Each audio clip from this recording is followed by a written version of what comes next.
서민들의 전월세 안정이라는 명목하에 서울을 노후화시킨 게 가장 큰 문제죠. 네. 그게 이제 앞으로 더 심화되면 이제 앞으로는 이제 월세 지옥은 이제 헬게이트가 열렸고 다음 수순은 이제 룸메이트, 쉐어하우스, 하우스메이트 이런 거를 계속 구하는 이제 글로벌 스탠다드로 가버리는 거죠. 월세가 이제 300~400만 원으로 가버리니까. 그게 우리나라만의 특징이 아니죠. 해외에 있는 모든 대도시권의 지금 문제죠. 네. 수요는 몰려오는데 공급은 넉넉치 않고 빈 땅도 없고 집을 막 지을 수도 없으니 월세를 올려야 되는데 그 월세 완충 장치가 우리나라는 전세였을 뿐이죠.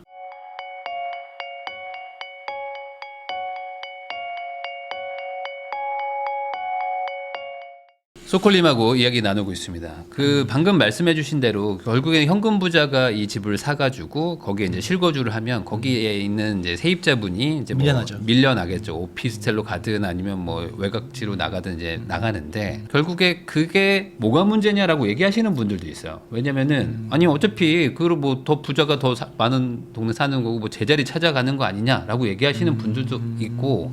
또 어떤 분들은 아니 그분이 어차피 하나가 올라오면 하나 그분 살던 집이 전세가 남는 거니까 글로 가시면 되는 건데 이게 뭐가 문제예요 이런 생각을 하시는 분들이 있단 말이죠. 그러니까 일견 이게 맞는 얘기 같지만 사실 이렇지 않는데 요 얘기도 한번 좀 얘기해 주시면 좋을 것 같습니다. 그럼 렌트 회사는 없어져야 되고 네. 호텔도 없어져야 되죠. 왜 빌려줘? 영국 여행하고 싶으면 런던에 집을 사. 네.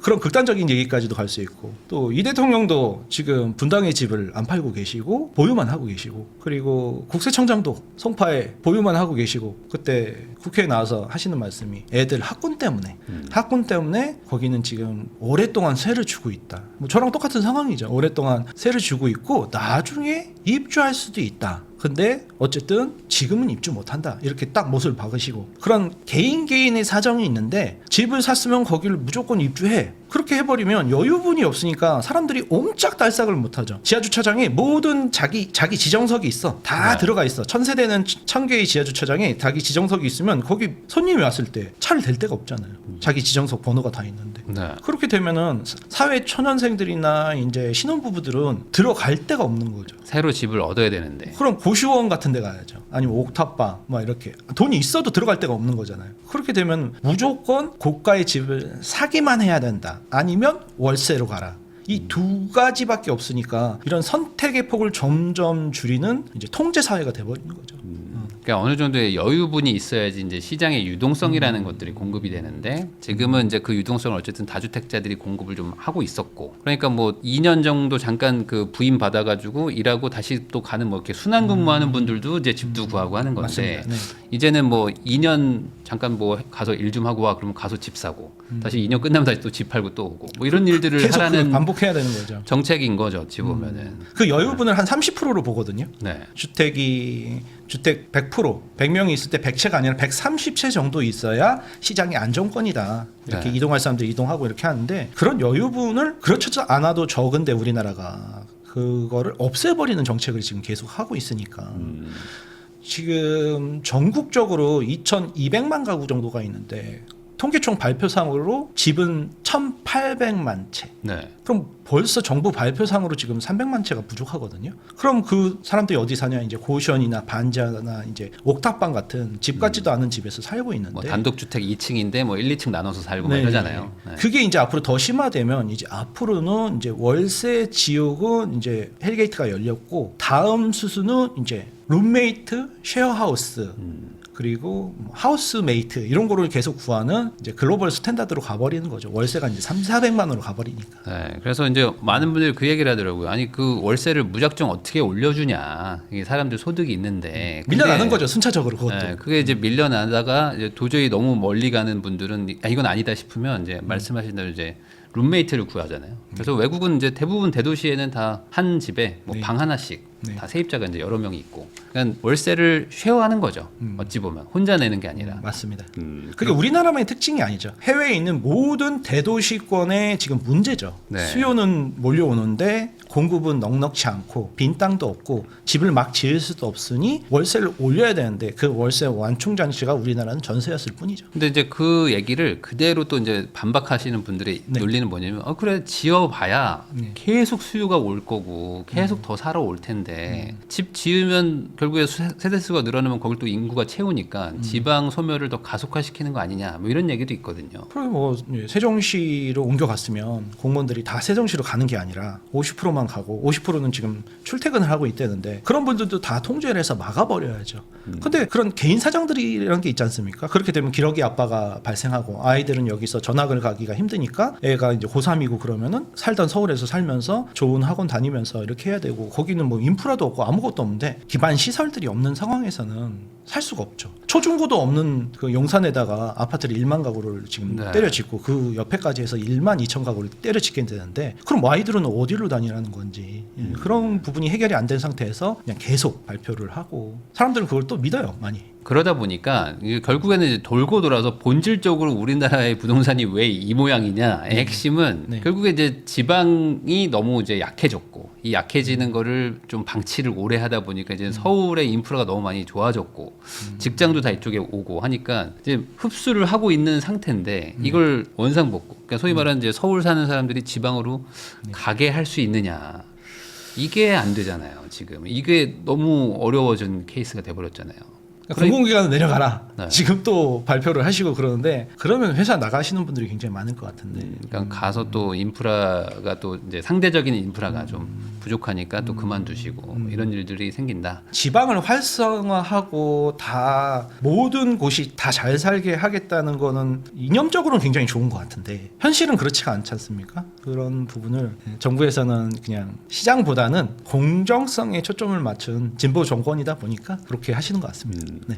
그러면 결국에 이 구조적인 문제가 해결이 안 되면 공급은 안 되는데 수요는 계속 뭐 이렇게 전국에서 막 몰려오니까 네. 요즘엔 다 대학생들도 인서울 대학교 가려고들 막 하다 보니 계속 그렇죠. 인원이 막 늘어난단 말이에요. 그럼 이 상황에서 이제 가격이 특히 이제 전월세가 올라갈 거고 그럼 전월세가 오르는 거는 이 민심이 악화되는 거에 아주 직격탄인데 정부도 이거에 대해서 어떻게든 대책을 세우려고 하지 않겠습니까? 뭐 당장 공급은 없지만 어쨌든 가격이 오르는 걸 막고 싶은 마음은 있을 텐데. 그래서 이번에 다주택자 물건들을 나중에 팔릴 것들을 5월 9일 이전에 팔려고 뒤에 기간마다 연도마다 팔릴 것들을 싹 다 끌어서 이번에 네. 했고 매매는 잡았는데 이제 전월세는 뭐 누가 와도 잡을 수가 없죠. 근데 이제 매매를 누르면 전월세가 튀잖아요. 이게 어차피 수요라는 거는 매매로 가든 전월세로 가든 어디로든 가는 거니까 뭐 노숙을 하지 않는 한. 근데 되게 웃긴 게 전월세 사시는 분들이 다주택자들 때리기나 이게 매매 그 다주택자들이 물건 폭탄 쏟아내는 걸 좋아합니다 지금. 그래서 되게 신기한 게 본인들이 전월세가 지금 나가야 될 텐데 저거를 좋아하는 저런 정책을 좋아하는 게 좀 이해가 안 가거든요. 네. 네. 그래서 어떤 분도 저한테 댓글을 달았어요. 그러니까 다주택자가 많아지면 무주택자가 좋아지는 거냐 하면서 크크크를 달으셨는데 네. 좋아지는 거죠. 다주택자라는 건 전월세를 많이 공급하는 사람들인데. 그러니까 그런 부동산이나 이런 시장 경제에 대해서 교육이 공교육에서 굉장히 약한 것 같아요. 아. 수요 공급 이런 것들도 아니 그럼 전월세는 누가 주는데? 네. 그게 결국엔 지금 저건 것 같아요. 그냥 정부가 해결해 줄 것이다. 정부가 공공 임대를 많이 지어주면 정부가 범퍼가 될 것이고 그러면 이 범퍼가 가격을 안 올릴 거기 때문에 민간에 있는 투기 세력들, 네. 투기꾼들도 전월세를 못 올릴 것이다. 이 구조잖아요. 지금 그 논리는. 투기는 실제로 사서 팔고 이제 시세 차익을 하면서 시장을 교란하는 행위고 임대 사업자는 아예 구청에다 신고를 하고 세금까지 내면서 네. 정부에서 허가를 받고 이제 8년 장기 임대라든가 이런 것들을 하시는 분들도 많은데 이걸 싸잡아서 마녀사냥을 하는 게 첫 번째 문제고 이렇게 전월세를 시장에 없어지면은 전월세가 오른다는 건 너무나 기초 상식인데 아니 그 다주택자가 파는 물건을 무주택자가 사는 거 아니냐 이러면 좋은 세상이 올 거 아니냐 아니 그게 맞는데 단기적으로는 맞지만 장기적으로는 전월세가 없어지니까 버퍼가 없어지는데 그런 부분에까지는 생각을 못 하시는 것 같아요. 그분들이 또 대출은 또 규제해야 된다고 하시거든요. 그러니까 대출을 받아야 그 물건을 자기가 살 텐데. 그러니까 안 해봐서 그런 것 같아요. 안 해봤어. 그러니까 본인들이. 이제 결국에 논리의 마지막은 뭐냐면 다주택자들이 포기하고 네. 결국에는 다 시세를 다 뱉어내면서 이제 급급매로 던지기를 기다리겠다. 그래서 다주택자들이 다 없어졌어. 다 없어졌으면 진짜 집값이 안정이 되고 전월세가 안정이 되냐고요. 반대죠. 그러면 해외에 있는 그 뉴욕에 있는 다주택자, 런던에 있는 다주택자들은 다 악마, 다 마귀 그렇게 받아들이지 않거든요. 오히려 정부에서 할 수 있는 20% 정도의 공공임대를 나머지 80%의 다주택자가 외국에서는 보통 하고 있고 선진국 기준으로 우리나라는 10% 정도를 하고 있는데 나머지 그 90%가 없어지면은 그럼 본인들 서민들은 어디로 들어가려고 하는 건지 저는 그래서 다주택자가 전월세 세입자들을 걱정을 하고 그럼 니들이 왜 우리를 걱정하냐 고양이가 쥐 걱정하네 또 이러시더라고요. 제가 예전에 치과 의사가 방송에 나와서 네. 충치 치료 이렇게 하시고 미리 예방하는 거 이런 거 좋습니다. 그랬더니 패널이 한 명이 손을 들더니 환자가 많아지면 좋은 거 아니냐 왜 충치 환자가 안 생기게 하시냐 충치 환자가 많이 생겨야 치과 의사가 돈을 버는 게 아니냐 이러시더라고요. 그러니까는 그 치과 의사가 웃으면서 저 돈 많이 벌었어요 이렇게 얘기하시는데 다주택자 걱정이 아니라 진심으로 전월세가 없어지면 저도 이번에 다 팔고 싶어요. 그냥 다 팔 거예요. 근데 그렇게 되면은 전월세 우리 당장 그 20년 산 세입자서부터 시작해서 다른 세입자분들이 고통받을 게 눈에 훤하니까 이건 그냥 안 봐도 넷플릭스지 않습니까? 이거는 그런 상황이 될 것 같습니다. 가장 큰 오해가 그거 같아요. 그러니까 세상의 다주택자들이 다 아파트를 선점해서 매점매석해서 창고에 가두고 이렇게 가둬두고 있다라고 생각하시는 것 같거든요. 왜냐면 왜 이렇게 나는 그 아파트를 사고 싶은데 아파트는 이렇게 비쌀까? 근데 빌라나 오피스텔은 가기 싫잖아요. 근데 그 세상에 다주택자가 이렇게 많다고 하니 그 사람들이 다 아파트를 가지고 있나 보다. 약간 이렇게 생각하시는 것 같죠. 그런 정책 실패를 가리기 위해서 매매가 전세가 폭등하는 그걸 가리기 위해서 이제 시선 돌리기용으로 정부에서는 어떤 대상을 선정을 한 것 같습니다. 네. 실제로는 다주택자들이 오피스텔이랑 빌라, 그러니까 무주택자분들이 사기 싫어하는 것들을 가지고 계시기 때문에 내가 거기서 전월세에 살고 있는 건데 이 부분의 어떤 그 시선의 좀 교정 이게 쉽게 안 되는 것 같아요. 그러니까 서울에 다주택자가 갖고 있는 아파트가 4만 채밖에 안 된다고 하니까 네. 정말 적은 거거든요. 나머지는 네. 말씀하신 대로 다 오피스텔 빌라였던 거예요. 서울에 집이 400만 호가 있거든요. 그러니까 4만 채 가지고 서울 평균 1년에 한 4만 채에서 5만 채가 공급이 됐을 때 안정이 되는데 그 4만 채를 다 땡겨서 안정을 시킨다 한들 올해 한 해로 다 끝나는 거잖아요. 그럼 나머지는 이제 전월세는 마비고 소멸이죠. 그러면 결국에 이런 상황이 될 때 또 네. 약간 좀 과거 같은 약간 좀 극단적인 좀 그런 뭐 2+2+2라든지 아니면 뭐 가격 정찰제라든지 뭐 이런 나올 것 것도 같아요. 나올 수 나올 것 있을까요? 같아요. 왜냐면 전월세 지금 잡을 방법이 쉽지가 않거든요. 전 그래서 요번에 다주택자들한테 작년부터 계속 많이 팔라고 했던 게 정권 초반부터 강력한 드라이브를 걸 거다. 중도나 보수 이렇게 말씀하셨던 거는 선거용이었다. 초반부터 강력하게 걸 거다 했는데도 제가 생각한 것보다 더 세게 한 문재인 정권 3, 4년 차에 했던 것들까지 초반에 3개월, 4개월 안에 쏟아붓고 지금 이제 1년도 안 지났는데 앞으로 4년이 굉장히 힘들 거다. 그래서 요번에 좀 많이들 정리하셔라. 오르는 건 확실해요 앞으로. 왜냐면 물가가 다 오르니까요. 그런데 이 4년 동안 정말 마음고생 많이 하실 거다. 4년 더 남았지 않습니까 지금. 네. 그러니까 올라도 내 것이 아닐 것이다. 이렇게 멘탈이 생각하는 못 게 견디. 이렇게 하는 게 멘탈이. 제일 좋겠죠. 멘탈이. 예.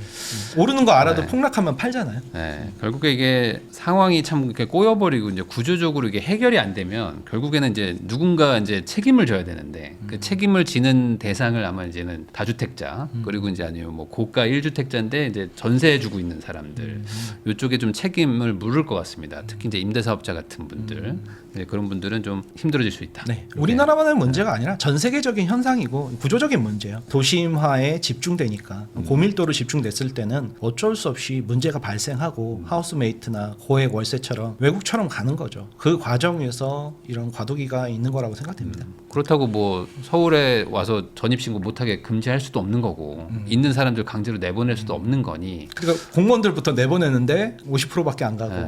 그러니까 와이프하고 애들은 서울에 있고 정부도 이게 답이 없어요. 사실 뭐 어려워요. 이게 뭐 아니 오지 말라고 할 수가 없으니까 계속 막 올라오는데 그리고 또 이번 정부의 잘못이 아니라 그 앞선 정부에서 그 박원순 10년 동안 오세훈 4년 5년 동안 15년 동안 서울의 공급을 막았어요. 네. 그 15년 막은 게 서울에서 터진 거죠. 지금 지방은 뭐 그렇게 큰 문제는 안 되지 않습니까? 맞습니다. 그 서울의 문제는 서울시장의 책임이 커요. 그런데 그 15년 동안 이명박 뉴타운 그거를 네. 모두 다 이제 출구 전략으로 재개발 재건축 되던 거를 다 막아버리고 그리고 창신동 같은 데다가 페인트를 100억 원어치 페인트를 칠하면서 달동네 꽃동네를 이렇게 예쁘게 만들고 이런 게 뭐 사람들이 원하는 공급은 아니었었으니까 그러면서 이제 서민들의 전월세 안정이라는 명목하에 서울을 노후화시킨 게 가장 큰 문제죠.